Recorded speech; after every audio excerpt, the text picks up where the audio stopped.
Hello student, welcome to my YouTube channel supreme 60 institute.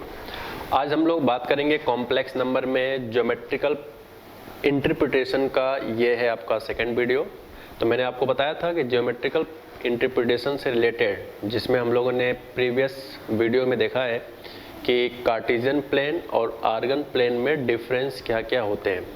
Cartesian plane में जो x axis होता है, उसी एक्स एक्सिस को कॉम्प्लेक्स प्लेन में यानी कि आर्गन प्लेन में रियल एक्सिस बोलते हैं, और कार्टेशियन प्लेन में जो वाई एक्सिस होता है उसको हम लोग एज ए आर्गन प्लेन में इमेजिनरी एक्सिस बोलते हैं। अच्छा, और मैंने आपको बताया था कि आपके एनसीईआरटी में फिलहाल ये टॉपिक नहीं है, तो आज का भी लेक्चर जितना भी हम लोग पढ़ेंगे वो भी एनसीईआरटी में नहीं है। ठीक है, तो एनसीईआरटी वाले बच्चे इसको ना देखें, ज़्यादा बेनिफिट होगा।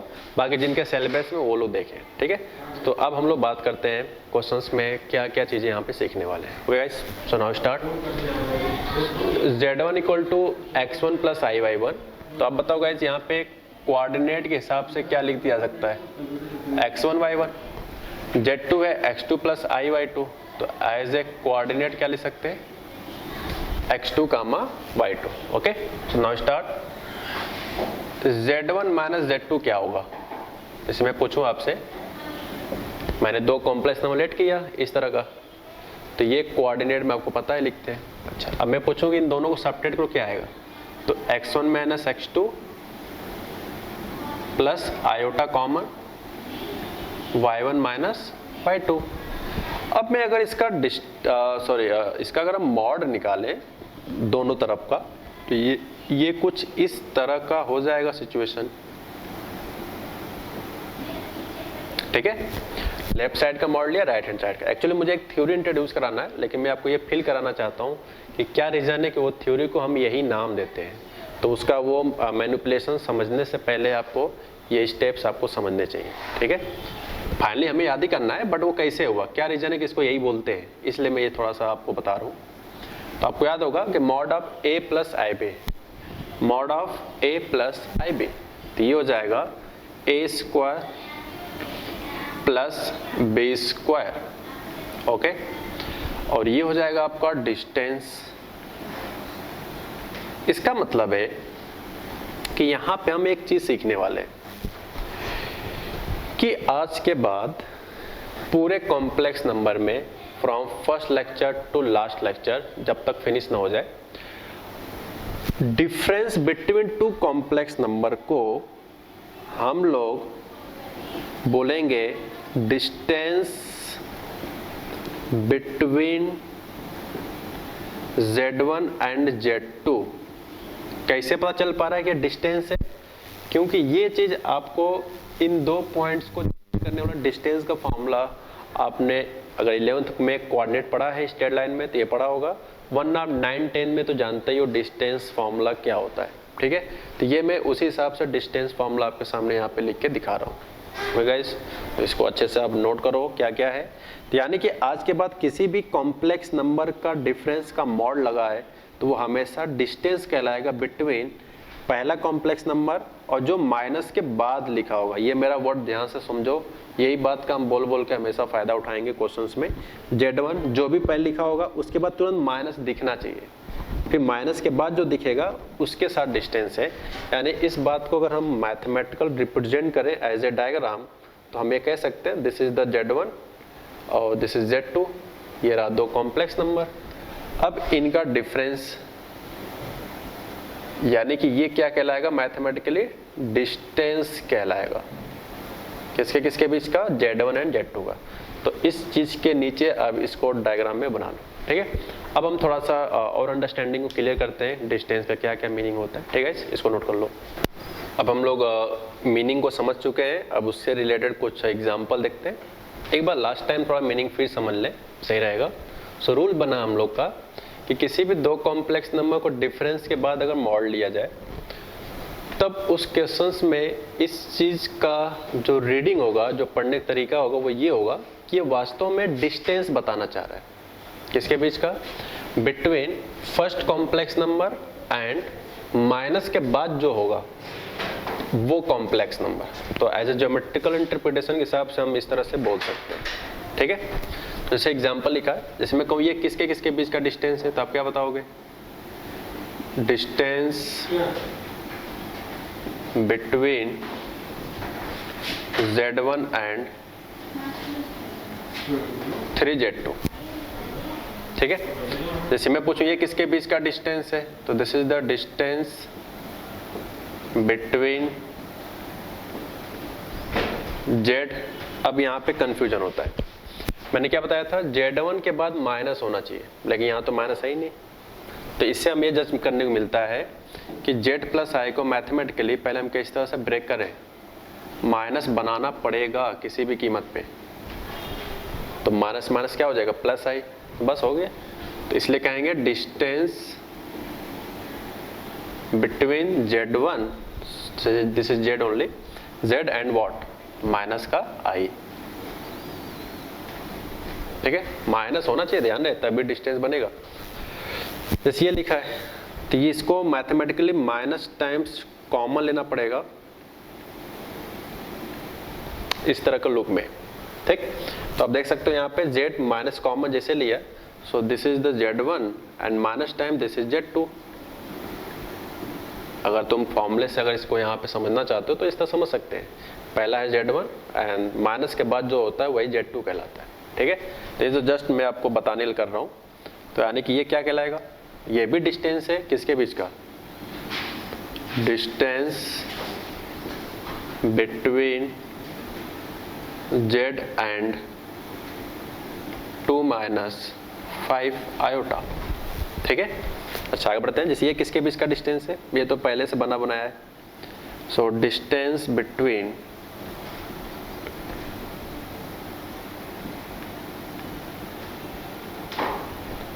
Z एंड I,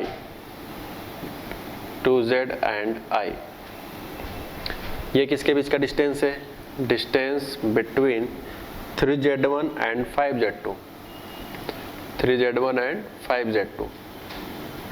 जैसे मैं पूछूं ये किसके बीच का डिस्टेंस है, तो कुछ लोग बोल सकते हैं कि डिस्टेंस बिटवीन Z एंड 0। याद करो इसको मैथमेटिकली 0 क्या ले सकते हैं, 0 प्लस 0i, 0 प्लस 0i को एज ए कोऑर्डिनेट क्या लिख सकते हैं, 0,0 मतलब क्या, ओरिजिन।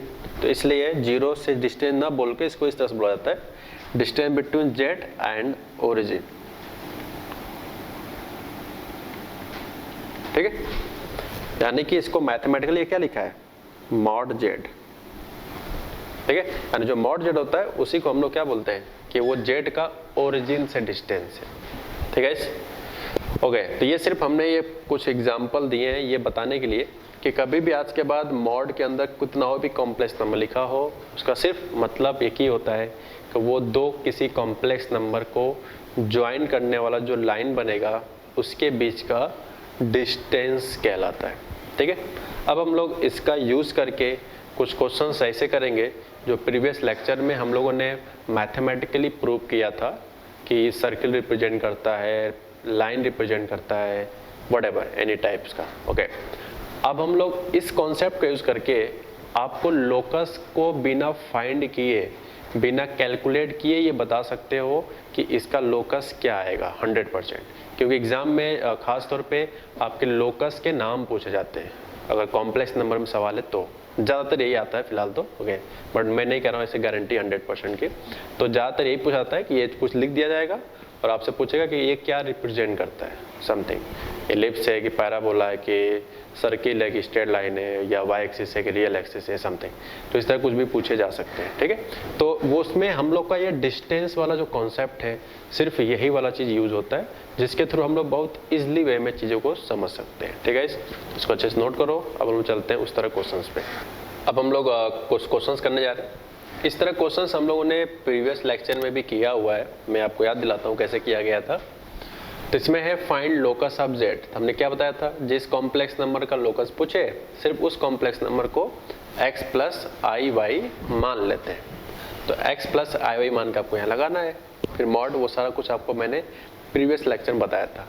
प्रीवियस लेक्चर को ही हम लोग इस लेक्चर में, आज के लेक्चर में, इस वीडियो में एक नए तरीके से सीख रहे हैं, जिसे हम कह रहे हैं डिस्टेंस, ओके। डिस्टेंस से इसका क्या कनेक्शन होता है वो चीज़ हम लोग आज के लेक्चर में सीख रहे हैं। तो इसमें आपको यार जेड को एक्स प्लस आई वाई मानने की जरूरत नहीं है, क्योंकि अगर आप जेड को एक्स प्लस आई वाई मान लिए तब तो आपने एग्जैक्ट इक्वेशन भी निकाल दिया, उसके बारे में सब कुछ जानकारी इकट्ठा कर ली। इसमें हम लोग ये चीज़ सीख रहे हैं कि बिना इक्वेशन फाइंड किए इसकी लोकस क्या हो सकता है, बिना इक्वेशन फाइंड किए। तो वो चीज़ हम लोग आज के लेक्चर में कंप्लीट सीखने वाले हैं, ठीक है। तो इसलिए जेड को आपको एक्स प्लस आई वाई नहीं मानना है। अगर एग्जाम में आपको लोकस की इक्वेशन पूछता है बाई चांस, तो आप जेड को एक्स प्लस आई वाई मान के लगा सकते हो। लेकिन नेचर पूछता है कि क्या रिप्रेजेंट करता है स्ट्रेट लाइन, सर्किल, पैराबोला, तो इस केस में हम लोग जो अभी करने वाले हैं वो चीज़ कॉन्सेप्ट यूज़ करोगे तो जल्दी आएगा, समय बचेगा, ठीक है। तो फिलहाल ये बहुत बेसिक एग्जाम्पल है, बस ये अंडरस्टैंडिंग क्लियर करने के लिए कि मॉड का क्या मीनिंग है। उसके बाद हम लोग कॉम्पिटिशन वाले सवाल पे आएंगे कुछ मिनट के बाद। तो ये लिखा है मॉड जेड इक्वल टू 3। तो आप बताओ मॉड जेड का क्या मतलब है? डिस्टेंस बिटवीन का इस तरह शॉर्टकट में लिखा जाता है, distance between Z and origin, origin बोल दो 0 0, यही तो। यानी कि एक कॉम्प्लेक्स नंबर जेड है जो मूव कर रहा है, जिसका लोकस निकालना है, उसका ओरिजिन से जब डिस्टेंस निकालते हैं तो ये मैथमेटिकली किसके इक्वल आता है? 3 के। Distance between Z and origin जब फाइंड आउट किया जाता है तो ये इनका गिवन इंफॉर्मेशन कह रहा है कि वो 3 के इक्वल आता है। अब इसका क्या मीनिंग है ज्योमेट्रिकल ये समझते हैं।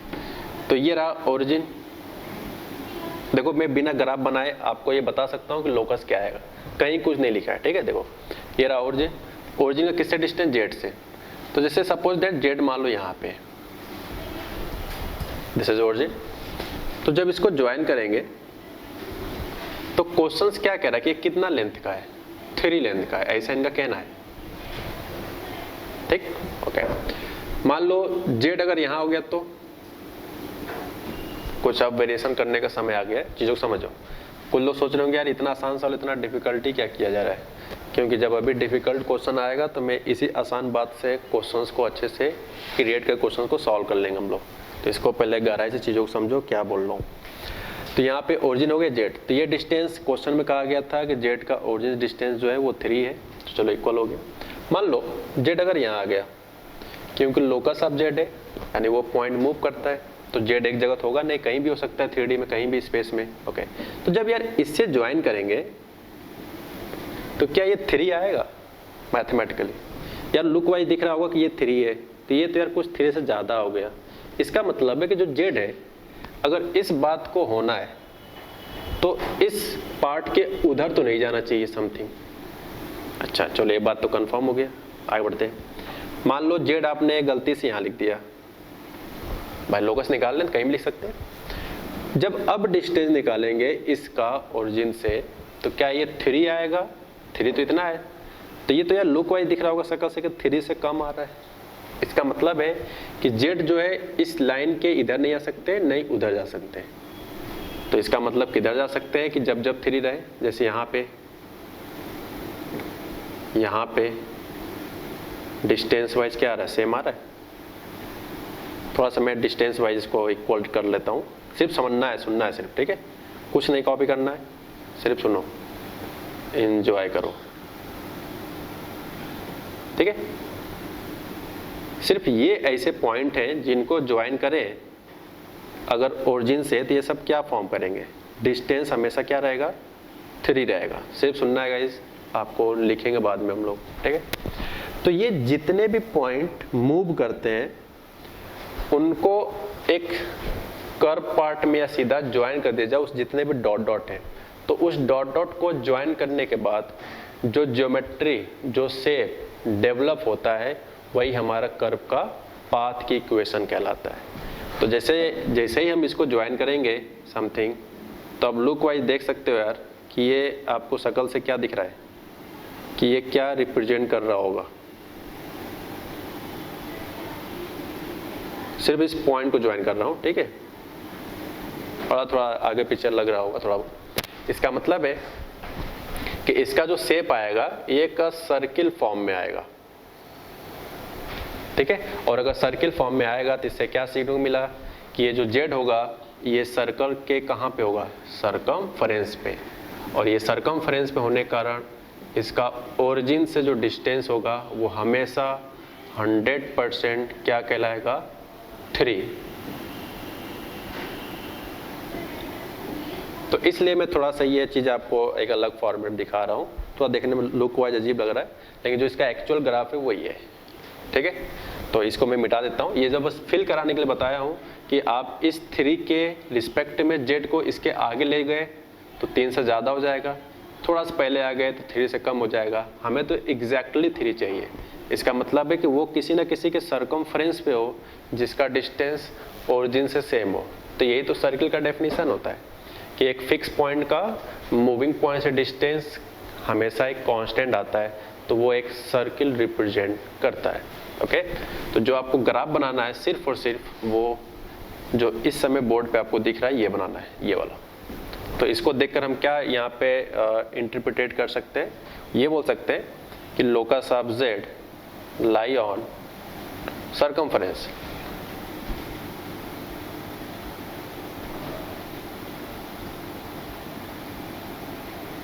circumference of circle with center, क्या है भाई, सेंटर क्या है, ओरिजिन, एंड रेडियस कितना है, 3 यूनिट्स, दिस इज 3। तो ये छोटी सी पॉइंट्स हैं, लेकिन इसको हमने थोड़ा सा चीज़ों को अंडरस्टैंडिंग के लिए समझाया है, क्योंकि कई बार यहाँ पे मॉड जेड इक्वल टू 3 जैसे लिखा है, तो यहाँ इक्वल टू होता है, कभी कभी ग्रेटर होता है, कभी कभी लेस होता है, तो सारा कुछ जब मिक्स होते हैं तो चीज़ें थोड़ा सा और अच्छे से क्लियर होता है इस तरह के बातों को बोल बोल के समझाने में, ठीक है। तो सब कुछ हम लोग अभी देखेंगे। अब इसके बाद हम लोग लेते हैं नेक्स्ट एग्जाम्पल। अब हम लोग यहाँ पे सेकंड एग्जाम्पल लेते हैं, ठीक है। इस तरह के एग्जाम्पल भी हम लोगों ने प्रीवियस वीडियो में देखा हुआ है, बट वो मैथमेटिकल किया गया था। हम लोग इसको एज ए मीनिंग यूज करेंगे, डिस्टेंस से क्या रिलेशन है, ठीक। तो जैसे आपके सामने लिखा है कि given mod of z minus 2 plus 3i is equal to 7. So this is z minus 2 minus 3i is equal to 7. Okay, so now start. आपको याद होगा कि ये एक क्या रिप्रेजेंट करता है, डिस्टेंस किसके बीच का, पहला कॉम्प्लेक्स नंबर एंड माइनस के बाद जो लिखा हो, जो भी लिखा हो, तो वो जो क्या लिखा है 2 माइनस 3i, ठीक, इज इक्वल टू 7। तो लेफ्ट साइड का लैंग्वेज मीनिंग है distance between z and 2 minus 3i। तो क्वेश्चन कहना है कि जब ये डिस्टेंस निकालते हैं तो वो 7 के इक्वल आता है, ठीक है। तब आपको z का लोकस बताना है, सेम कॉन्सेप्ट, 2 माइनस 3i, ये तो एक कांस्टेंट नंबर है एज ए कॉम्प्लेक्स, इसका कहीं ना कहीं एग्जैक्ट लोकेशन होगा, तो दिखा दिया, अच्छी बात है। अब z कहीं ना कहीं है, मान लेते हैं यहाँ पे।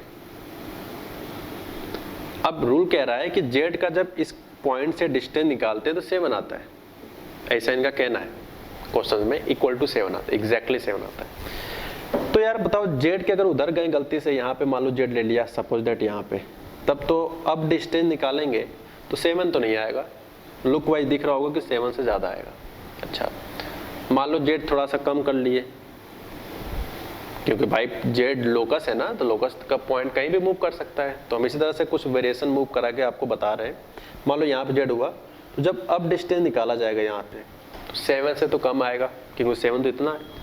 इसका मतलब है कि जेड के अगर पहले आ गए तो डिस्टेंस 7 से कम हो जाएगा, जेड के आगे चले गए तो डिस्टेंस 7 से ज़्यादा हो जाएगा।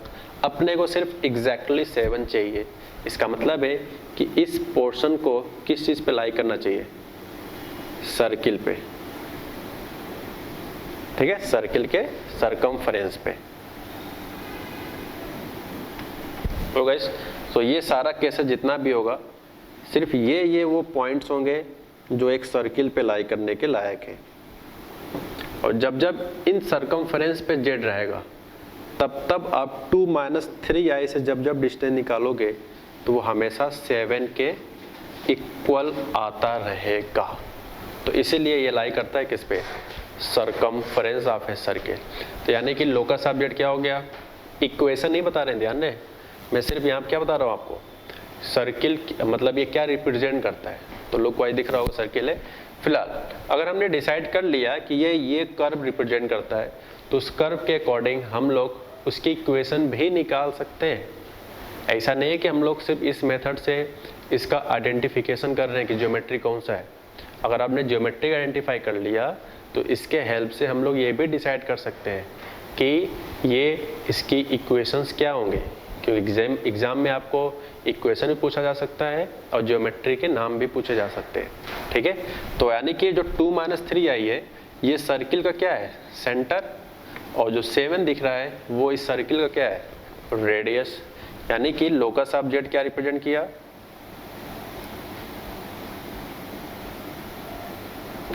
A circle with centre what 2 - 3 आई, तो कोऑर्डिनेट के हिसाब से क्या हो जाएगा 2, -3, एंड रेडियस क्या भाई साहब, रेडियस क्या है 7।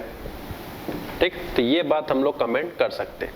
लेकिन अगर आपसे पूछा जाए कि इस सर्किल की इक्वेशंस क्या होगा एग्जैक्टली कार्टेशियन फॉर्म में, तो उसके लिए आपको याद होगा सर्किल में आपने पढ़ा होगा, हालांकि ये 11th का पोर्शन है, तो सेंटर पता होता है, रेडियस पता होता है, इक्वेशन लिखने की तरीका है।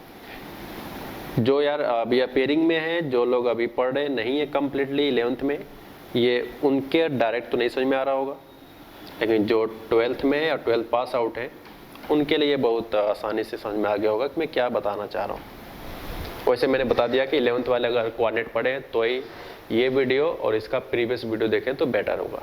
ठीक है, ठीक है, तो ये आंसर आ गया। फिर इसको हम लोग मैथमेटिकली एक्सपेंड कर देंगे, (b whole square, a + b whole square, सब कुछ एक तरफ शिफ्ट करके वो आपका आंसर आ जाएगा कर्व की इक्वेशन का।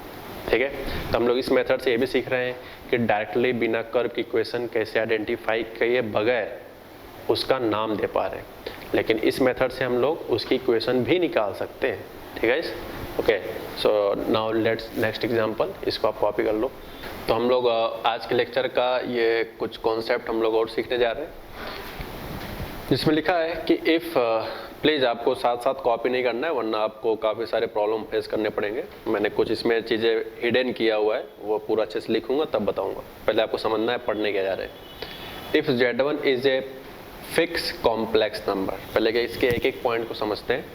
फिक्स कॉम्प्लेक्स मतलब जैसे Z1 की जगह पे 3 + 2 आई, Z जब जैसे 2 - आई, मतलब एक ऐसा नंबर हो जिसको हम लोग कोऑर्डिनेट एक्सेस पे किसी एग्जैक्टली एक ही जगह पे शो कर सके, तो वही कहलाएगा फिक्स कॉम्प्लेक्स नंबर। ठीक है, अब कहा गया एंड स्मॉल r, कोई स्मॉल r एक नंबर है, ठीक, is a fix positive number, लेकिन जो नंबर हो वो पॉजिटिव नंबर हो, 3 हो, 5 हो, 7 हो, 9 हो, 1/2, √2, √7, कुछ भी हो सकता है। आगे बढ़ते हैं, तब जाकर अगर आपसे Z - Z1, Z एक कोई पॉइंट होगा जो मूव कर रहा होगा, जिसका आपने क्या निकालना है, लोकस।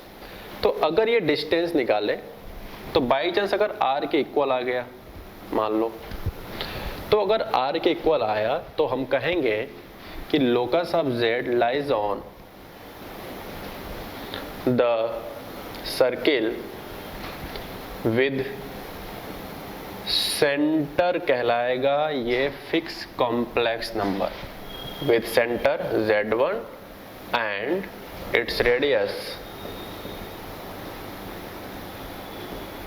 स्मॉलर। ठीक है, फिर से बोलते हैं, locus of Z lies on the circle with centre Z1, यानी जो नंबर है जो माइनस के बाद नंबर लिखा होता है वो क्या कहलाएगा, सेंटर, और जो ये इक्वल में लिखा होता है वो कहलाएगा आपका रेडियस। ठीक है, ओके, तो इस तरह से आपका यहाँ पे पहला मीनिंग फिनिश होता है थ्योरी के हिसाब से।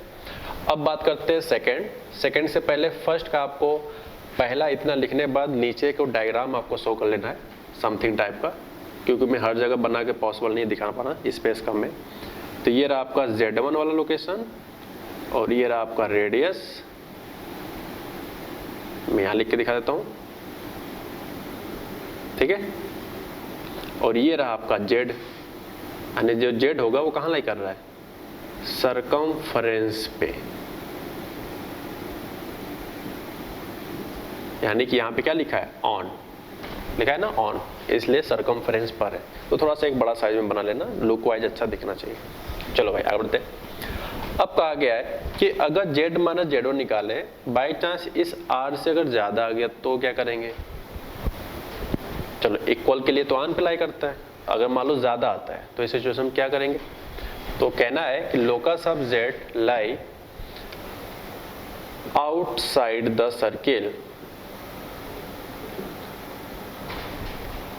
locus of z lie outside the circle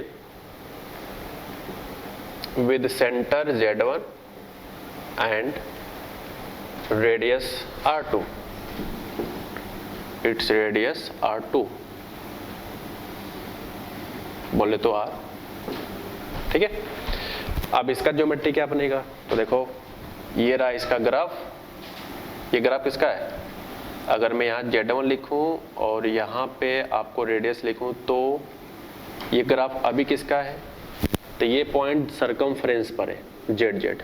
लेकिन अगर ग्रेटर का सिंबल हो तो क्वेश्चंस कह रहा है कि centre Z1 and radius R का जो सर्किल बनेगा इसके बाहर का जो पॉइंट होगा, मतलब Z कहाँ होगा, ये इस सर्किल के बाहर होना चाहिए, ये ऐसा रूल कह रहा है। और यार ये तो वैसे भी आपको पता है क्योंकि हम लोगों ने डिस्टेंस का मीनिंग समझ चुके हैं। मैं एक बार आपको फील कराना चाहूँगा क्या रीज़न है कि सर्किल के बाहर बोला है। सपोज दैट मान लो कि हमने ये वाला जेड ले लिया, ठीक, तो जब इस जेड का इससे डिस्टेंस निकालेंगे तो मैथमेटिकली क्या आएगा, जेड माइनस Z1, जेड का Z1 से डिस्टेंस निकालेंगे इतना तो ये आएगा। तो अब बताओ ये ज़्यादा है कि ये R ज़्यादा है, R तो बस इतना है ना, जेड माइनस Z1 तो इतना पोर्शन आ रहा है, मतलब इतना एक्स्ट्रा आ रहा है, यानी इसकी वैल्यू ज़्यादा है किससे, R से। तो ये तभी होगा जब सर्किल के बाहर जेड लोगे आप, सर्किल के बाहर जितने भी पॉइंट्स आएंगे वो सर्किल के बाहर आने चाहिए।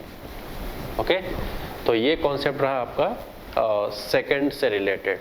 तो आपको ये भी डायग्राम बना लेना होगा करस्पॉन्डिंग सेकंड थ्योरी। अब बात करते हैं थर्ड का। मैं उम्मीद करता हूँ कि आपने सेकंड बना लिया, तो मैं इसको मिटाता हूँ क्योंकि स्पेस के हिसाब से काम करना है। चलो भाई आगे बढ़ते हैं। अब मान लो कि Z माइनस Z1 निकाले और R आपको दिया हो और ये सॉल्व करने के बाद या गिवन इंफॉर्मेशन में लेस देन का सिंबल हो, तो इस सिचुएशंस में आपको किस तरह से वर्क करना चाहिए, सो ये देखते हैं। तो कहना इनका है कि जो लोकस होगा, locus of Z lies inside, जैसे यहाँ पे आउटसाइड था, यहाँ पे आउटसाइड है, यहाँ पे हो जाएगा इनसाइड, ठीक है, किसके, सर्किल वही है, inside the circle with centre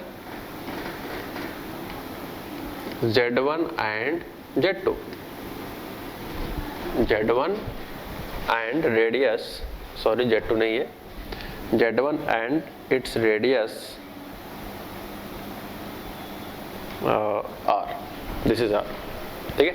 अब मैं कहूँ कि यार इसका ज्योमेट्री क्या बनेगा इस वाले का, तो इसका बेसिक ज्योमेट्री ये भी है कि आप इस तरह सर्किल बना लो, छोटा सा, आप बड़ा बनाओ, फिलहाल मेरे पास स्पेस कम इसलिए छोटा बना रहा हूँ, थोड़ा सर्किल लगना चाहिए, ठीक है। दिस इज Z1, ओके, ये रहा आपका रेडियस R। तो रूल क्या कह रहा भाई कि सेंटर हो Z1 एंड रेडियस हो R। तो अगर इस तरह का एक्सप्रेशन आपको दिख सकता है, अगर इक्वेशन में इस तरह की इनइक्वालिटी अगर दिखा तो उसे हम कहेंगे locus of Z lies inside, यानी जो पॉइंट होगा वो इस सर्किल के कहाँ लाई करेगा, अंदर लाई करेगा। अगर इसको फिल करना चाहते हो तो आप लॉजिकली कर सकते हो।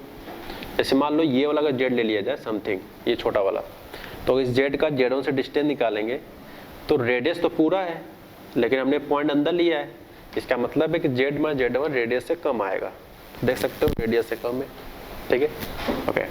ये जितने भी डॉट डॉट यहाँ पे और यहाँ पे और यहाँ पे जितनी जगहों पे हमने बनाया था उस डॉट का मतलब वहाँ पे क्या लिखा हुआ है, Z लिखा हुआ है, ठीक है। तो कॉपी में लिख लेना where dot is equal to Z, okay. तो इस तरह से हम लोगों ने थ्योरी को फिनिश किया। तो आप देख सकते हो एट ए टाइम यहाँ पे एक समय पे इक्वल है, ग्रेटर है, लेस है। हो सकता है जो क्वेश्चंस करें समटाइम्स उसमें आपको अगर इस तरह दिख गया तो मान लो ये दिख गया, तो यहाँ पे डाटा क्या होगा, इक्वल के हिसाब से ऑन, ग्रेटर के हिसाब से आउट, मतलब दोनों के हिसाब से लिखा जाएगा। मान लो यहाँ हो गया लेस देन इक्वल टू, तो इनसाइड भी होगा और इक्वल के हिसाब से सरकमफरेंस पर भी होगा, ठीक है। तो इस तरह के एग्जांपल्स भी आपको अब अभी हम कराएंगे तो वहाँ पे दिखेगा। अच्छा, कुछ पॉइंट्स और बोल देते हैं। ये बात मैथमेटिकली अगर लेफ्ट हैंड साइड है तो उसे हम राइट हैंड साइड लिख रहे हैं, तो ये वाइस वर्सा भी ट्रू है। क्या मतलब कि अगर कहीं इस तरह के लैंग्वेज दिखते हैं तो उसको आप मैथमेटिकली आप इस फॉर्मेट में लिख सकते हो। हालांकि रिवर्स थोड़ा दिखता ही नहीं, फिलहाल अभी तक ज़्यादा क्वेश्चन देखने को मिला नहीं है, बहुत होगा, 1-2 क्वेश्चन होगा धरती पे। ओके, तो इस टाइप के जो फॉर्मेट होता है इससे ये पूछना थोड़ा सा पूछा नहीं जाता नॉर्मली, लेकिन ये डाटा देकर आपसे ये पूछा जाता है मैक्सिमम केसेस में। ओके, तो ये हम लोगों ने आज के लेक्चर में, ये उनको भी बेनिफिट करेगा जिनको 11th में कोऑर्डिनेट नहीं पढ़े, तो अगर वो ये याद कर लेते हैं सिर्फ तभी और तभी बेनिफिट करेगा, वरना नहीं करेगा। ठीक है, तो जो 11th वाले हैं वो यहाँ से सर्किल वाले कॉन्सेप्ट को पढ़ सकते हैं गाइस। ओके, तो इसको आप नोट करो, फिर हम लोग आगे बढ़ते हैं। तो अब हम लोग यहाँ पे एक मीनिंग समझते हैं। Find the locus of satisfying mod z - 2 + 5y > 6। ठीक है, तो इस इंफॉर्मेशन के हिसाब से जो भी कॉन्सेप्ट हम लोगों ने अभी लर्न किया है उसी पे बेस्ड एक एग्जाम्पल है, बेसिक है। ठीक है, ये तो यार स्टार्टअप है, क्वेश्चंस कैसे आते हैं मैं अभी कुछ मिनट बाद बताऊंगा, लेकिन क्वेश्चन तभी कर पाओगे जब ये छोटी छोटी पॉइंट्स को आपके दिमाग में चलेगा, वरना के बस का नहीं है फिर क्वेश्चन सॉल्व कर पाना। ओके, तो यहाँ पे अगर बात करें मीनिंग के हिसाब से कि यहाँ पे दिख रहा होगा कि z - z1 > r टाइप का है, दिख रहा है z - z1 > r। r एक पॉजिटिव नंबर था थ्योरी में, पॉजिटिव भी है, और z1 एक फिक्स कॉम्प्लेक्स नंबर था तो फिक्स कॉम्प्लेक्स भी है कि वो 2,5 एग्जैक्ट एक पर्टिकुलर लोकेशन पे शो कर सकते हैं। ठीक है, तो ये इस टाइप हो चुका है। तो जो जो डायलॉग इसके लिए बोला गया था सेम कुछ इसके लिए बोल देना है। तो क्या बोले, locus of z lies outside the circle whose centre, या विद सेंटर लिख सकते हो, with centre what 2 + 5y and radius is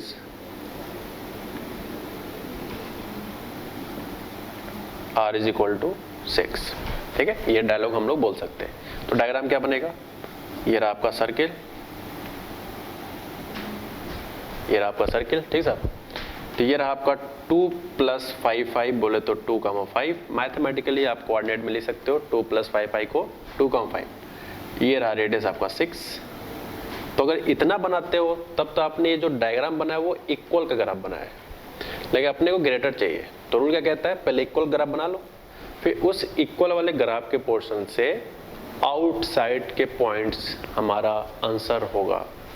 तो इसके हिसाब से आउटसाइड क्या है, ये सारे हैं, जितने भी सर्किल के बाहर वाले हिस्से हैं वही सिर्फ हमारे पॉइंट्स होंगे आउटसाइड। मतलब ये साइडेड कर सकते हो यार अपने हिसाब से, पॉइंट करेंगे तो समय नुकसान होगा फालतू में।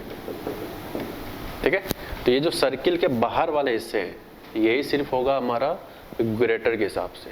ठीक, तो ये रहा हमारे क्वेश्चन का फर्स्ट पार्ट। मान लो आपके सामने ये रहा क्वेश्चन का फिलहाल फर्स्ट पार्ट का, ये आपका फाइनल व्यू है।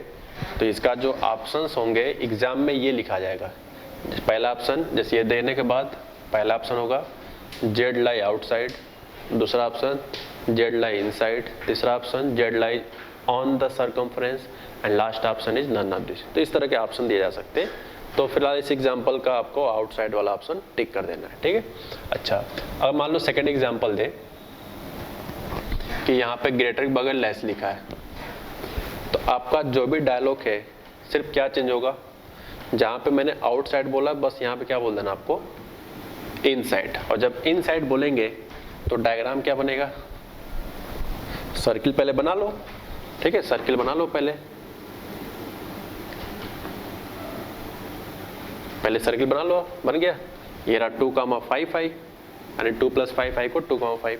तो इस सर्किल के अंदर वाला पॉइंट जितने भी होंगे this, so all this points are final conclusions of given information.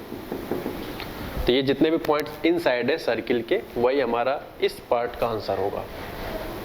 Equal to वाला तो बहुत आसान है। इक्वल टू मतलब क्या भाई साहब, सर्कमफरेंसेस पे। ठीक है, तो एक समय में मैंने एक एक एग्जांपल कराया। अब जो मैं अगला एग्जांपल दूंगा इसमें कई चीजें मिक्स होंगी। तो पहले इसको आप नोट करो, उसके बाद उस पार्ट को हम लोग देखते हैं। तो यहाँ पे आप देख सकते हो लिखा है find the locus of z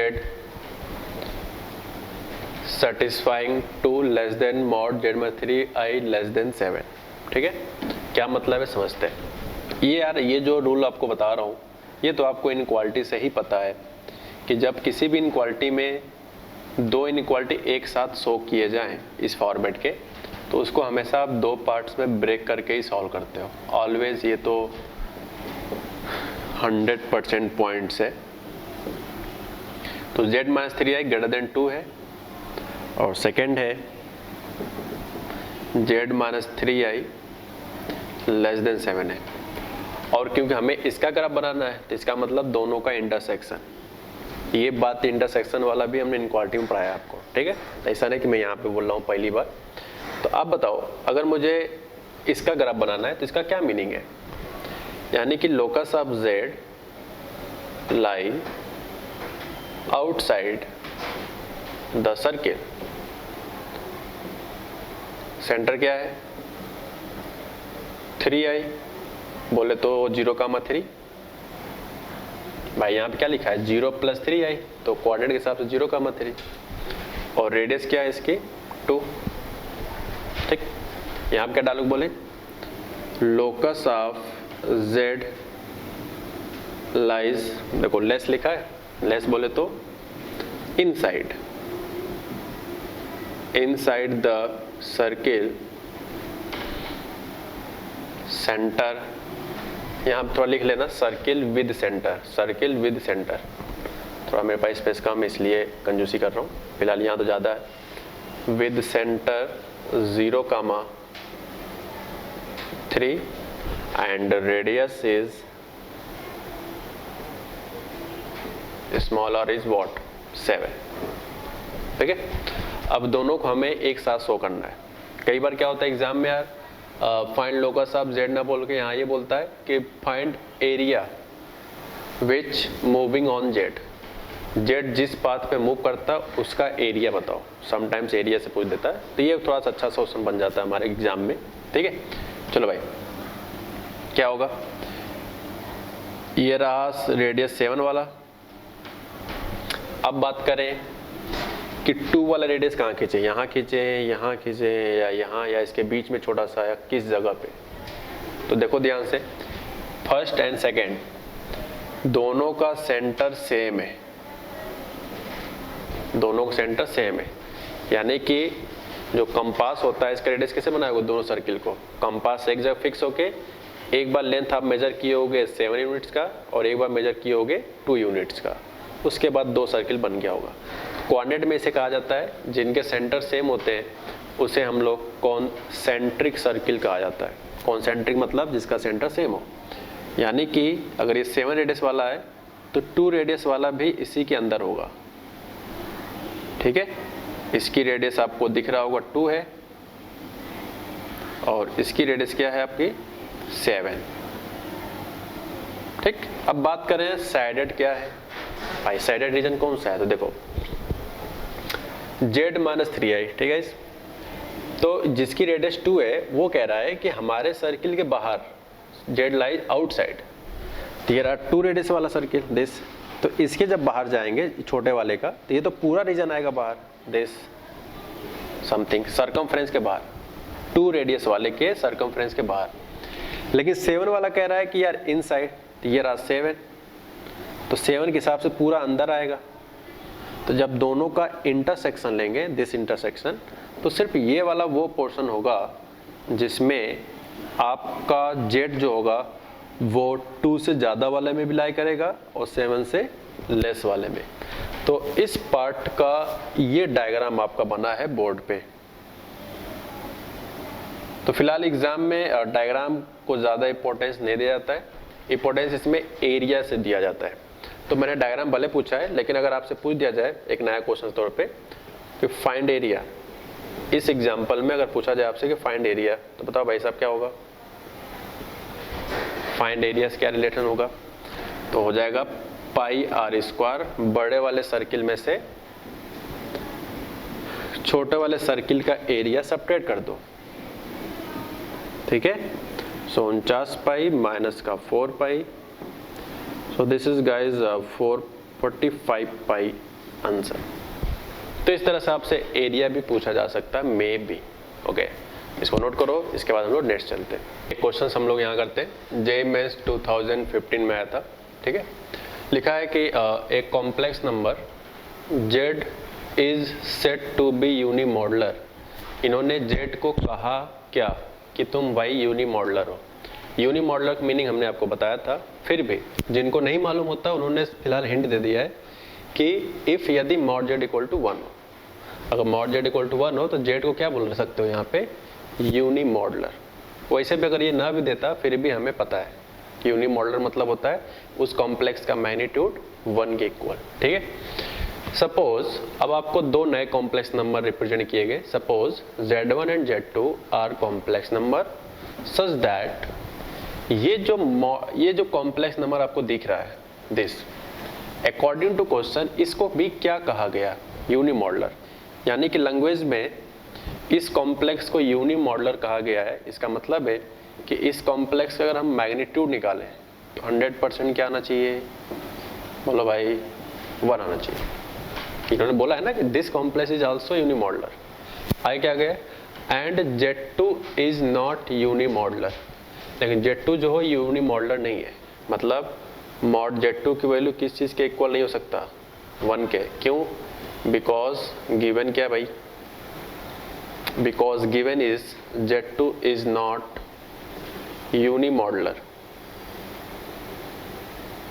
ठीक है, यूनिमॉडुलर।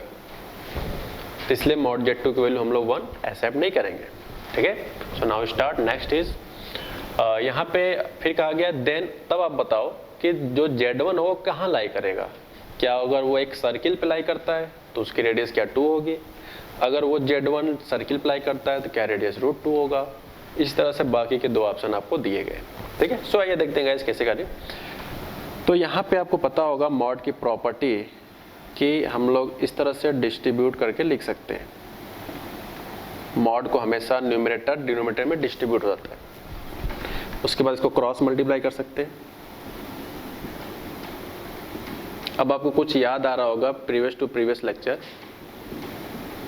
जब हमने मॉड की प्रॉपर्टी पढ़ाया था, हमने बताया था कि मॉड Z का जो स्क्वायर होता है वो Z इंटू Z बार होता है। ये बात हमने आपको पढ़ाया हुआ है, लेकिन यहाँ सिर्फ मॉड Z दिख रहा है, स्क्वायर तो है ही नहीं कहीं भी।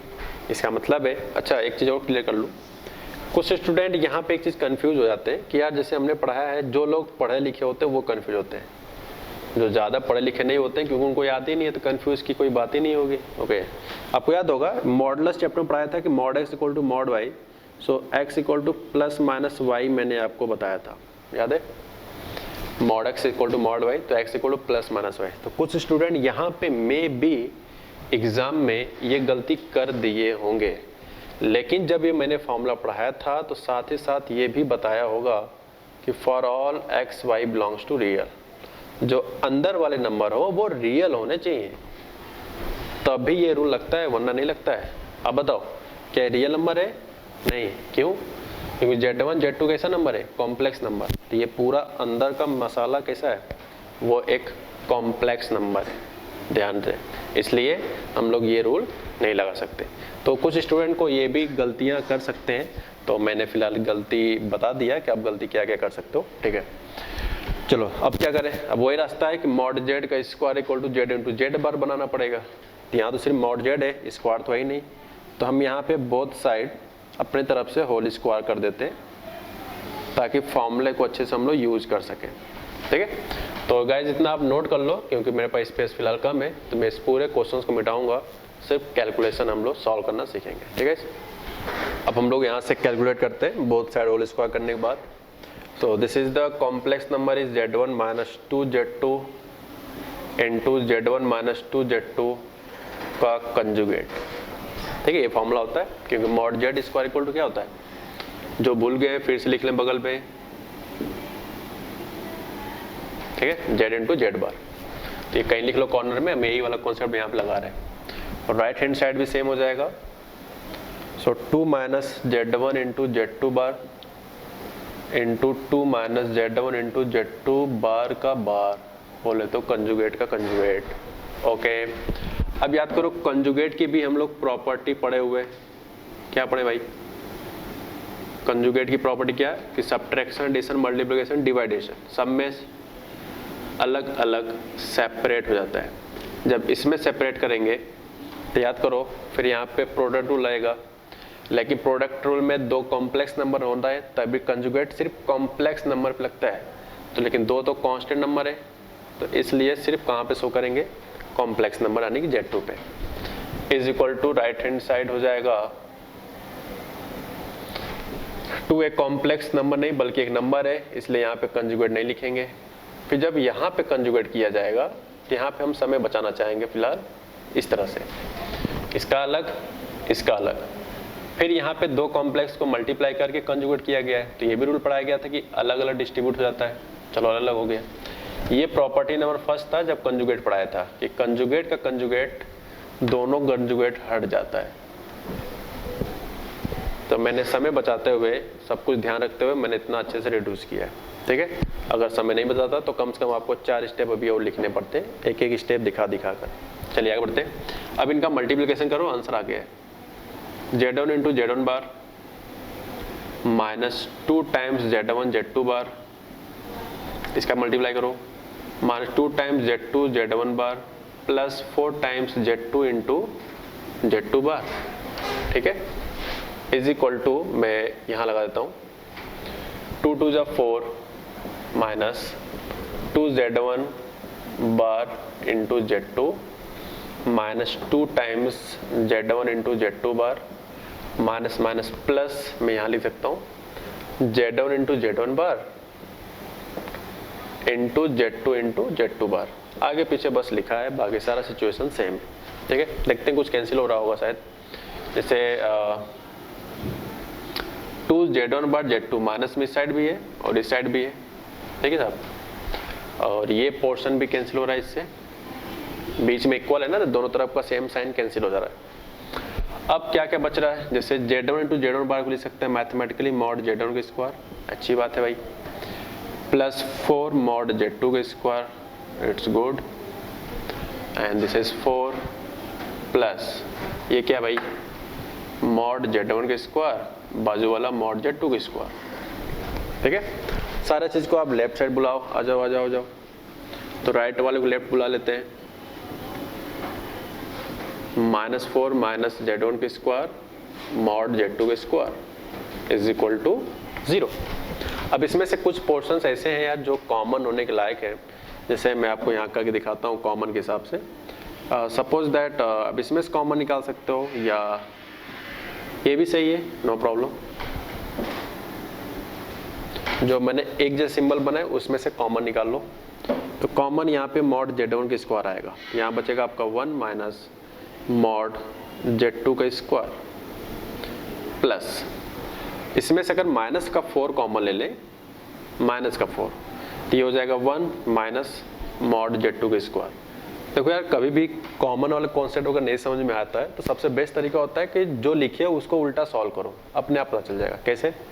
जैसे minus 4 into 1 minus 4 minus minus plus 4 into mod Z2 square, वही तो लिखा है, ठीक है।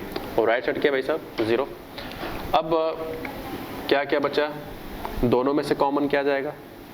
1 माइनस मॉड Z2 का स्क्वायर एंड मॉड Z1 का स्क्वायर माइनस का 4 इज इक्वल टू 0। दो चीज का प्रोडक्ट 0 कब होता है? दो चीज का प्रोडक्ट 0 कब होता है भाई? या तो फर्स्ट 0 हो या फिर सेकंड 0।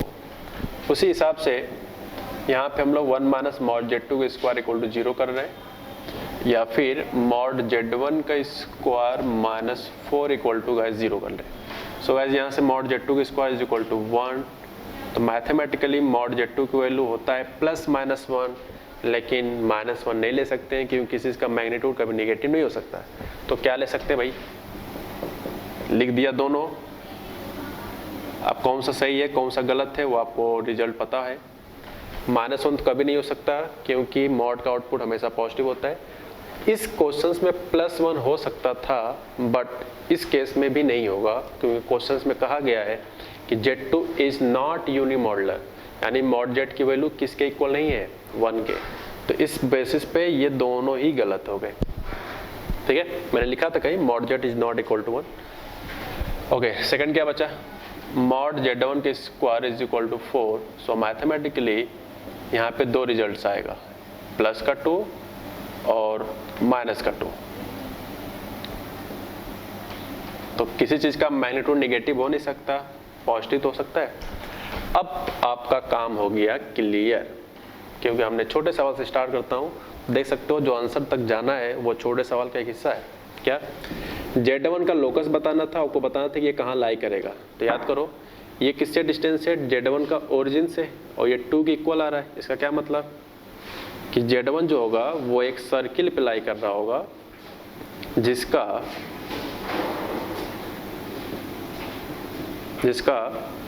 ओरिजिन से डिस्टेंस किस चीज के इक्वल है, 2 के। Z1 का डिस्टेंस ओरिजिन से कितना है, 2 के इक्वल है। ठीक है, Z1 डिस्टेंस ओरिजिन से 2 के इक्वल है, सब जगह 2 से इक्वल है। इसका क्या मतलब हुआ कि Z1 का जो लोकस है वो एक सर्किल रिप्रेजेंट करता है जिसका रेडियस कितना आया यहाँ पे, 2। सो ऑप्शन के हिसाब से गाइस आपका फर्स्ट ऑप्शन फाइनल होगा। तो आप ऑप्शन नंबर 1 करेक्ट कर लो, option first is the correct answer. ठीक है, तो इस तरह से जेईई मेंस में आया था। एक क्वेश्चन जेईई एडवांस में भी आया हुआ है, लेकिन ये क्वेश्चन वही लोग कर पाएंगे जो 12th में है या 12th पास आउट है, क्योंकि उसमें थोड़ा सा सर्किल की अंडरस्टैंडिंग आपको वहाँ पे क्लियर होनी चाहिए, सब कुछ पता होना चाहिए, सेंटर कैसे निकालते हैं, रेडियस का फॉर्मूला क्या होता है, ये सब कुछ। ठीक है, बट जो अपेयरिंग में है यानी कि 11th में है अभी, उनकी अगर बात करें तो उनके लिए अच्छे से पढ़ा हुआ होगा सर्किल, तभी वो कर पाएंगे, वरना नहीं कर पाएंगे। ठीक है, तो एक सवाल वो भी ले लेते हैं जो एडवांस में आया था। ठीक है, उसके बाद हम लोग आगे बढ़ते हैं। अब हम लोग जेईई एडवांस 2016 क्वेश्चन करते हैं। तो इसमें लिखा है कि let a, b belongs to real and a square plus b square is not equal to 0। ये क्यों लिखा है अभी हम कुछ मिनट बाद बताएंगे। सपोज इनका मानना है कि S एक सेट है जिसके अंदर कर्ली ब्रैकेट में कुछ स्टेटमेंट कहा गया है। क्या बोल रहा है, Z belongs to complex, Z जो वैल्यू है वो कॉम्प्लेक्स नंबर है, सच दैट, इस प्रकार से कि Z equal to 1/a plus IBT है, और a प्लस IBT में a और b रियल टाइप के नंबर है, और जो t है सिर्फ 0 नहीं है, और 0 नहीं मतलब 0 को छोड़ के बाकी कोई भी आप नंबर ले सकते हो। ठीक, वेयर आयोटा को रूट -1। देखो ये सब फालतू की बात नीचे लिखा गया, ये सब कोई मतलब नहीं, ये सब तो अंडरस्टूड होता है। फिर भी जब भी एग्जाम में आता है तो आप ये कंफ्यूज ना हो, तो उनके बातों को डिटेल में लिखकर क्वेश्चन को थोड़ा सा लेंदी कर दिया जाता है, जैसे कि आप देख सकते हो। ओके, हमें पता है Z को x प्लस IY मान के क्वेश्चन में लोकस की इक्वेशन को सॉल्व किया जाता है, फिर भी इन्होंने बोल दिया, अच्छी बात है। And Z belongs to S, जो Z है वो S के अंडर में काम चल रहा है। देन x, y, तो जो ये कोऑर्डिनेट के हिसाब से x, y होगा वो कहाँ पे लाई करेगा, और आपके सामने 4 ऑप्शन है। क्या वो सर्किल है, अगर सर्किल है तो सेंटर क्या उसका 1/2 आता है, सॉरी रेडियस क्या 1/2 आता है, सेंटर इज दिस। अगर ये दोनों बातें आती हैं तो क्या ये सिर्फ तभी आता है जब a पॉजिटिव हो, b नॉट इक्वल टू 0। इस तरह से बाकी 4 ऑप्शन है। ठीक है, तो यार इसको थोड़ा सा जल्दी करने की कोशिश करते हैं क्योंकि इसमें डिटेल में थोड़ा चीज़ें ज़्यादा है। ओके, सो नाउ स्टार्ट। गिवन इन्फॉर्मेशन क्या है, Z की वैल्यू है 1/a प्लस IBT। अब क्योंकि मैं फिर से बोल दे रहा हूँ, ये सिर्फ वही लोग देखें जो 12th में है या 12th पास आउट है, क्योंकि सिर्फ उन्हीं को लोकस के बारे में सब कुछ पता होगा। सो Z is 1/a plus IBT। तो Z को क्या बोला है मानने के लिए, x plus IY is equal to. ठीक है, ओके। अब यहाँ पे लिखा है आपका a प्लस IBT। ये बताओ लोकस किसे कहते हैं। लोकस के क्वेश्चन सॉल्व करने का तरीका होता है कि जो पॉइंट मूव करता है उसको x, y मानना। उसके बाद सेकंड स्टेप होता है कि वेरिएबल्स को एलिमिनेट करना। अब बात करते हैं इसमें वेरिएबल क्या है। तो देखो यहाँ पे कैसे बात करें वेरिएबल क्या है। AB जो है वो आपका रियल है, 4 ऑप्शन में सिर्फ AB से रिलेटेड दिख रहे हैं, बट इंफॉर्मेशन में T भी इंट्रोड्यूस कराया गया है यहाँ पे। इसका मतलब है यहाँ पे जो T है वही सिर्फ हमारा क्या है, वेरिएबल है। और किस तरह का वेरिएबल, जिसमें 0 सिर्फ नहीं है। ठीक है, यानी कि ये आर्बिट्री कांस्टेंट है, जिसे हमने हम लोग पढ़ाएंगे आप लोग डिफरेंशिएशन में। या इंटीग्रेशन में। तो इसका मतलब है टी हमें एलिमिनेट करना है किसी न तरह से। सिर्फ ये वही देखें, मैं फिर से बोल दे रहा हूँ, जो है 12th में है या 12th पास आउट है। तो आप बताओ यार, दोनों को अगर हम लोग बोथ साइड कंजुगेट कर दें, क्योंकि डिवाइड में है तो मुझे कॉम्प्लेक्स फॉर्म को ब्रेक करना होगा a plus i b form में। और ये प्लस आई फॉर्म में कैसे ब्रेक होता है? कंजुगेट से, मल्टीप्लाई एंड डिवाइड करने से। ठीक है, चलो भाई इतना हो गया, आगे बढ़ते हैं।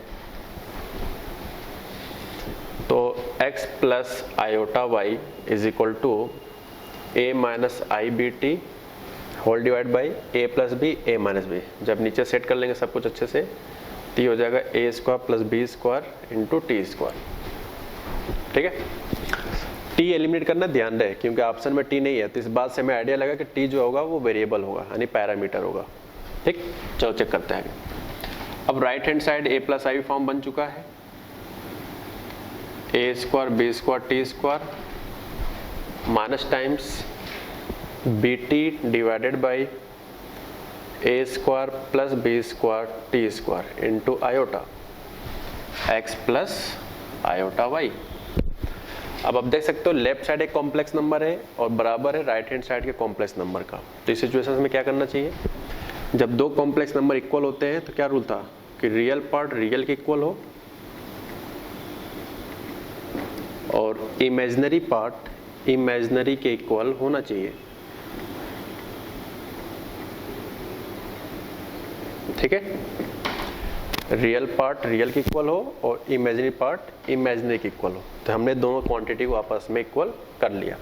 अब बात करते हैं मुझे टी कैसे हटाना है, इसमें टी को कैसे गायब करें, इसमें टी वाले पार्ट को कैसे हम लोग हटाएं। तो सबसे बेस्ट तरीका है यहाँ पे कि या तो दोनों में से यहाँ से टी निकाल लो, टी निकाल कर यहाँ सब्स्टिट्यूट कर दो, या एक तरीका ये है कि पहले इन दोनों को डिवाइड कर दो। डिवाइड करेंगे तो ये पोर्शन कैंसिल हो जाएगा, तो टी बड़े आसानी से आ जाएगा। फिर हम लोग यहाँ पे सब्स्टिट्यूट करके कैलकुलेशन करना आसान हो जाएगा। ठीक है, तो फिलहाल सबसे पहले इतना आप नोट करो, उसके बाद हम लोग बात करते हैं। तो अब हम लोग यहाँ पे फर्स्ट एंड सेकेंड को डिवाइड करेंगे।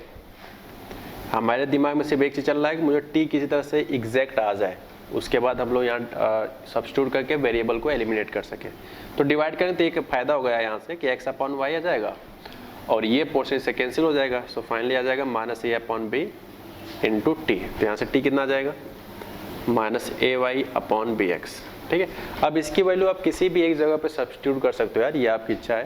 तो मैं फिलहाल इसको सब्स्टिट्यूट कर देता हूँ, पुट इन फर्स्ट। मुझे फर्स्ट वाला ज़्यादा आसान लग रहा है क्योंकि यहाँ पे सिर्फ एक ही जगह टी है, यहाँ रखोगे तो दो जगह रखना पड़ेगा, फालतू में समय नुकसान होगा। तो टी पुट इन फर्स्ट, तो क्या हो जाएगा फर्स्ट में x equal to a upon a square plus b square और this is t and whole square. तो टी ये है और जब इसका होल स्क्वायर करेंगे तो एक स्टेप बढ़ा देते हैं, थोड़ा सा लेंदी क्वेश्चन है। तो यहाँ से आ जाएगा a upon a square plus b square. देखो यार, ये तो मैं आपको स्टेप वाइज करके दिखा रहा हूँ, बट एडवांस में बैठने जा रहे हो पेपर में, तो उसमें आपको कई जितना कैलकुलेशन रिड्यूस कर सकते हो उतना आपको पॉसिबिलिटी करना पड़ेगा। ओके, वरना आप एक एक स्टेप लिखोगे तो यार उतना टाइम नहीं होता वहाँ पे। ओके, तो यहाँ पे हो जाएगा a square y square divided by b square into x square. अब इससे कुछ चीज़ें कैंसिल हो रही हैं, जैसे बी स्क्वायर से बी स्क्वायर कैंसिल हो गया। अब इसी तरह से अगर हम लोग आगे बढ़े तो यहाँ से देख सकते हो x is equal to a upon a square plus a square y square बटे एक्स स्क्वायर। ठीक है, तब ये कैलकुलेशन आसान हो चुका है। यहाँ से अगर ए स्क्वायर बाहर कॉमन ले ले तो यहाँ क्या बचेगा 1 प्लस वाई स्क्वायर बटे एक्स स्क्वायर। आफ्टर कैलकुलेशन ये हो जाएगा x square plus y square divided by x square.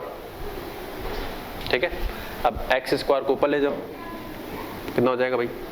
X square को ऊपर ले जाओ और ए से एक हाथ दो, खत्म कर दो, तो एक्स स्क्वायर हो जाएगा divide by a x square plus y square. ठीक है, अब देखो यार, मोस्टली स्टूडेंट जो होते हैं यहाँ से एक्स एक्स कैंसिल कर देते हैं, ये आपको कैंसिल नहीं करना चाहिए। क्यों? अब बताओ, जैसे मैं कहूँ कि एक्स स्क्वायर बराबर 2x लिखा है और मैं आपसे पूछूं कि x की वैल्यू बताओ, तो आपने तो x x कैंसिल कर दिया, तब तो 2 तो आ गया, ठीक है, सॉल्यूशन आया, अच्छी बात है। लेकिन आपने जिसको कैंसिल किया है वो भी एक सॉल्यूशन था। तो इस तरह सिचुएशंस में कभी भी नहीं काटते, किसी भी जगह पे भी नहीं काटते। तो इसलिए इसको लेफ्ट हैंड साइड लाएंगे तो x की 2 वैल्यू आएंगे, एक 0 भी आएगा, 2 भी आएगा। तो इसलिए कैंसिल नहीं करते, कैंसिल करने से आपका सोल्यूशन गायब हो जाता है, यानी कि सोल्यूशन में कमी आ जाता है। आइए देखते हैं क्या करना है। यानी कि अब इस पोर्शन में अगर हम इसको लेफ्ट हैंड साइड लाएं, ये वाला मल्टीप्लाई करके लिख दिया और माइनस बचेगा x स्क्वायर, तो उसको मैंने लेफ्ट हैंड साइड शिफ्ट कर लिया। अब इन दोनों में से अगर मैं x कॉमन लूं तो ये हो जाएगा आपका 8 times x square plus y square minus x equal to 0। अब दो चीज़ का प्रोडक्ट 0 हो रहा है, तो या तो x इक्वल टू 0 होगा या फिर 8 times x square plus y square minus x equal to 0। So guys यहाँ पे x square plus y square minus 1/a into x. देख सकते हो कितना लेंदी क्वेश्चन है, ठीक है। सिर्फ कैलकुलेशन है, लिखना सिर्फ है, दिमाग आपको लगानी नहीं है। सिर्फ दिमाग यहाँ पे लगा था वेरिएबल को एलिमिनेट करने वाला, ठीक है।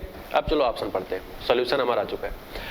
अब इनका कहना है कि जो इसका सेंटर है, पहले देखो क्या सर्किल है, बिल्कुल है। ये जो 12th में होंगे उन्हें पता होगा कि ये सर्किल की इक्वेशन है, ओके। तो सर्किल तो 2 ऑप्शन में। अब आगे बढ़ते हैं, तो इसका पहले सेंटर निकालो। तो आई गाइस मैं मान चलता हूँ कि आपको सेंटर निकालना अच्छे से आता है, जिसके सेंटर का फॉर्मूला होता है माइनस जी कामा माइनस का एफ, ओके, माइनस जी कामा माइनस का एफ। तो जैसे माइनस जी करेंगे तो यहाँ से 2g equal to minus 1/a, तो g इक्वल टू आ जाएगा माइनस 2/a। लेकिन माइनस जी होता है सेंटर, तो ये माइनस प्लस बन जाएगा। और y का कोऑर्डिनेट तो ही नहीं, तो इसका मतलब y का ऑप्शन क्या है, 0। ये सिर्फ मैं उनको बताया हूँ जो लोग 12th पास है या पेयरिंग में। अब बताओ रेडियस क्या होगा। रेडियस का फॉर्मूला होता है under root g square plus f square minus a. So g is 1/4 square, c भी नहीं है और एफ भी नहीं है, यानी दोनों 0 है। तो इसको मैथमेटिकली लिखेंगे 2 टाइम्स मॉड ए। कुछ स्टूडेंट यहाँ पे गलती कर देते हैं, सिर्फ ए लिख देते हैं, क्योंकि यार अब बताओ मैथमेटिकल तो हमेशा ही होता है ना कि अंडर रूट अगर एक्स स्क्वायर है तो वो मॉड एक्स ही लिखा जाता है, मॉडुलस में आपको पढ़ाया गया है। तो इसलिए यहाँ पे गलती होने के चांस होते हैं, इसलिए उन्होंने ऑप्शन में कुछ बगल में इंफॉर्मेशन दिया है जिससे कि आप ये डिसाइड कर सको। सो गाइज हमने सेंटर निकाल लिया, रेडियस निकाल लिया। अब चलो कमेंट करते हैं कि पहला सही है कि दूसरा, या दोनों सही या दोनों गलत है। तो कुछ भी हो सकता है, ये देखते हैं। तो सेंटर 1/2a, 0 माइनस 1/2a, 0। सो यार अकॉर्डिंग टू ऑप्शन तो फिलहाल आपको दिख रहा होगा कि ये वाला सही है, सेंटर से डिसाइड हो गया। तो आगे आपको दिमाग नहीं भी लगा पाते हो तो कोई खास फर्क नहीं पड़ेगा, सेंटर से आप डिसाइड कर लिए कि ये होगा। फिर भी एक बार हम रेडियस चेक कर लेते हैं। आगे लिखा है कि फॉर a ग्रेटर देन 0। बताओ जब a 0 से ज़्यादा होगा तो आपको पता है कि मॉड a की वैल्यू क्या होता है, प्लस साइन, यानी कि मॉड a ओपन हो जाएगा प्लस साइन से, तो आंसर आएगा 1/2a, यानी कि रेडियस क्या है 1/2a। तो अकॉर्डिंग टू ऑप्शन आपका अभी तक कौन सही हुआ है, फर्स्ट ऑप्शन सही हो चुका है, ठीक। अब चलते हैं कुछ आगे ऑप्शंस पे। यहाँ पे लिखा है कि x equal to 0, x equal to 0 को मैथमेटिकली क्या बोलते हैं, y एक्सिस। बोलो यार, यही तो बोला जाता है y एक्सिस, ओके। तो y एक्सिस से रिलेटेड कौन सा ऑप्शन है ये, लेकिन कहा गया कि y एक्सिस क्या फॉर a इक्वल टू 0 के लिए होगा, b is not equal to 0। तो आप देखते हैं क्या कहना चाह रहा है। जब यार a 0 होगा, जैसे यहाँ आप देखो एक रिलेशन बनाया था डिवाइड करके, याद है ये वाला, जब a 0 होगा तो अगर इसको डिफाइन होना है तो t पहले से ही नॉन जीरो है, और ये कंडीशन इसलिए लिखा है कि b नॉन जीरो, ताकि ऊपर में से नीचे डिवाइड करें तो कंप्लीट 0 आ जाए।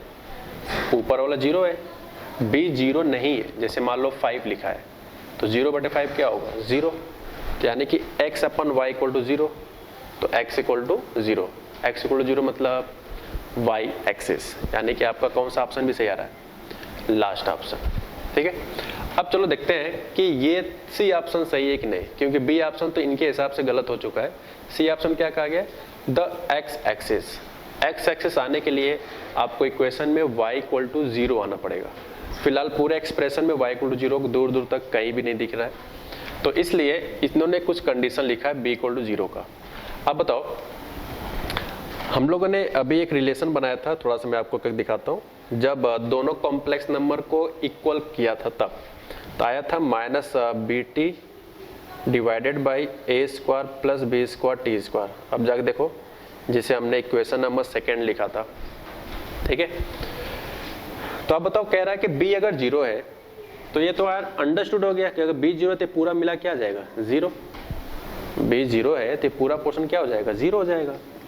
और a को बोला है नॉन जीरो, तो इसलिए बोला है क्योंकि डिनोमिनेटर में तो डिफाइन होना है तो नीचे वाला टर्म 0 नहीं होना चाहिए।